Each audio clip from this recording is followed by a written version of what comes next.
kadhalika ayati zinaonyesha tahrimu listimta'i wan-nadhari lima 'ada az-zawja, ni uharamu wa mtu kustarehe na kutazama asiyekuwa mke. Wal mamluka, ni haramu mtu kufanya kustarehe kwa utupu wake kwa asiye mkewe wala kwa asiyekuwa mamluka wake, suria wake. Kwa hiyo tahrimu listimna, inazalikana katika hili uharamu wa watu kufanya istimna. Istimna ni kujitoa manii mwenyewe, awe ni mwanamume au mwanamke akajichezea mpaka akajitoa manii, haram,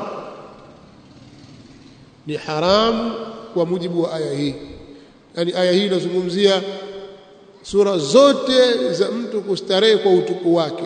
Sehemu iliyohalalishwa ni kwa hali yake na kwa mtumwa wake.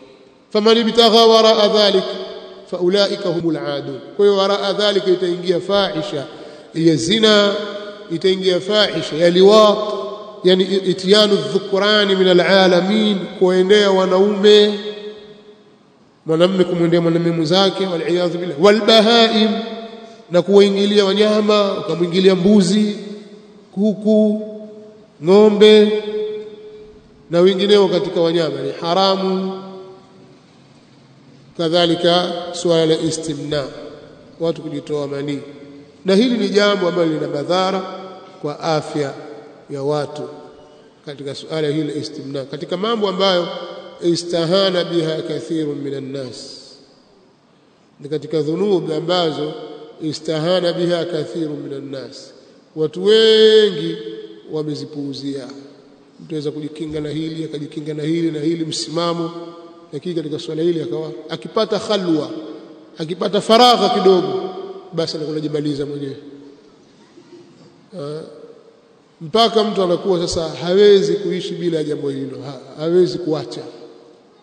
Yani kesi ziko, mtu mimi siwezi kuacha jambo hili, mimi najitahidi fanya adhkari, lakini kwa hiyo Allah akikupa ibtilaa katika jambo hilo utajikuta, bali wengine wako ndani ya ndoa, kashaoa na mke wake, asubiri mke katoka afanye istimna kwa hali namna ilivyokuwa imemkaa katika mwili wake. Ni hatari kwa kweli. Nikisema istimna mnaelewa maana yake? Mwaelewa sio? Basi eleweni hivyo. Kwa hiyo faman bitagha wara dhalika, na mwenye kutaka kinyume na hivyo kwa kufanya zina, wara dhalika kwa kufanya liwat, wara dhalika biitiyani dhukrani min alalamin, wara dhalika biitiyani albahaim, wara dhalika bilistimna'i, faulaika humul aadun. Basi hao ndio wenye kupetuka mpaka, hao ndio wenye kupetuka mpaka. Nasallallahu ta'ala yahfadha furujana.